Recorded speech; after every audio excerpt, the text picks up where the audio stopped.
The second chemical that's released is called oxytocin. And oxytocin is a very humanizing chemical. And when you share a story that evokes this, it makes people feel really deeply connected with you. So this is what happens when you share a story that evokes oxytocin. The first thing is that it increases the level of generosity that people feel towards you.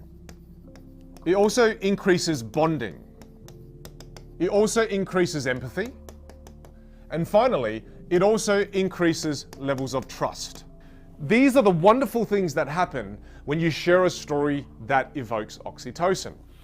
Let's go into an example with this now. Now, with oxytocin, before I dive into this next video, I never used to share stories that were more vulnerable in nature. And that's what you'll find with stories that evoke oxytocin. They tend to be more vulnerable stories.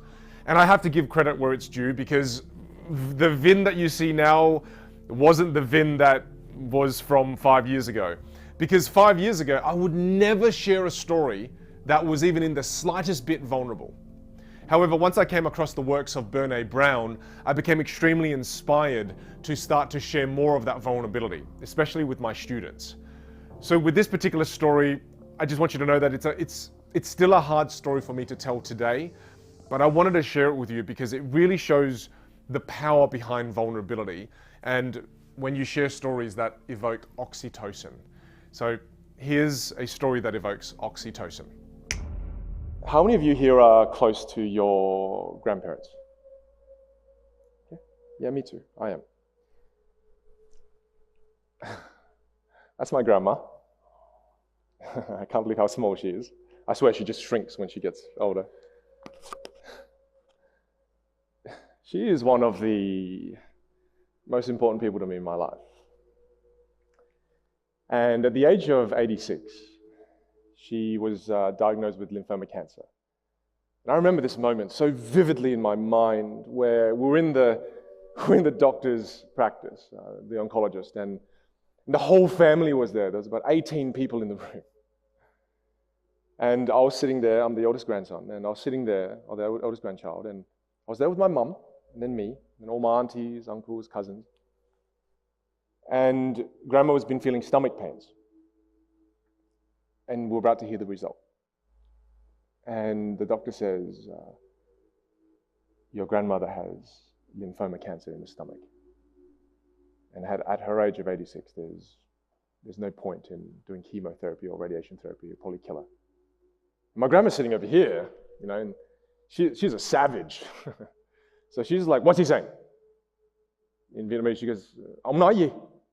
Ông nói gì? Means, what's he saying? Tell me.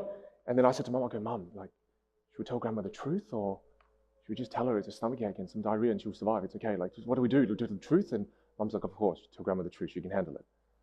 So we tell my grandma that she's got lymphoma cancer, that there's no point in doing it. And she immediately goes, no, give me the damn medicine. Is this man crazy?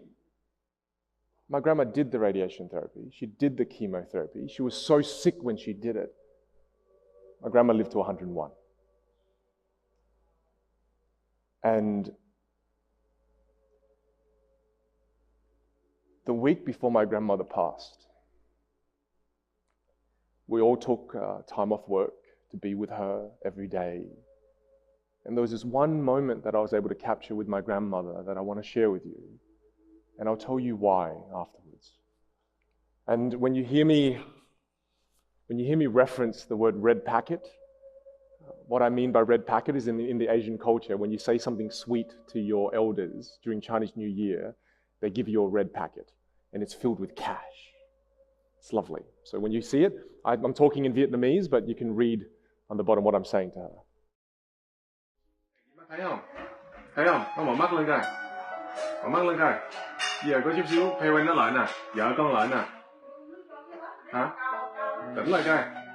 Tỉnh lại coi, theo anh nó lại đó. Theo anh nó lại đó. Bây giờ mà con nói má nghe nè. Tụi con muốn nói là cho má biết ha. Tụi con nhà cũng thương má hết á. Ha, má nghe không? Biết phải không? Là coi như má làm bà ngoại rất là tốt. Má sanh mấy ý rồi, bây giờ mấy ý lớn lên thành người tốt. Thiệt, cũng thành người tốt. Bây giờ con cũng lớn lên làm cháu của má. cháu ngoại của ma, mà con cũng thành người tốt nữa, cũng nhờ ma đó, biết không? Nhớ không xin nhờ phải không? Tốt hết là cũng nhờ ma đó. Nhờ, cho nên má biết ha là coi như gia đình ai cũng thương hết. Má làm coi như cho bổn phận người mẹ, mà người bà ngoại cũng vậy. Má trong tâm biết nha. Má vui trong lòng vậy má. Má làm gì là tụi con quá có phước rồi. Tụi con được ngày hôm nay á là cũng nhờ người bà ngoại như vậy đó. Thương má lắm á. Hôn cái cho lì xì không? Hôn má một cái cho lì xì không? Con hôn má một cái má cho lì xì phải không? Hôn cái cho lì xì không? Hôn cái ha.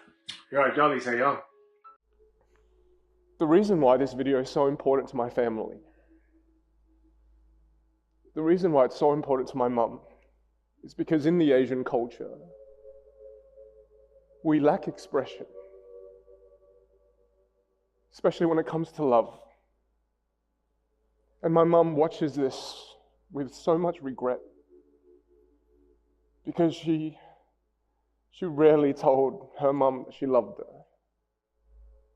And the only time she experiences the words "I love you" to her mum was through her son. You know, I think this is why I'm so passionate about teaching this.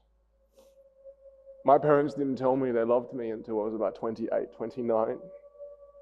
They didn't tell me they were proud of me until I was in my early 30s. Communication is so important. And the reason I tell you this, my friends, is the words "I love you," the words "I'm proud of you," it heals people. It's water that helps people grow. Thanks for letting me share this. That's lovely. Thank you.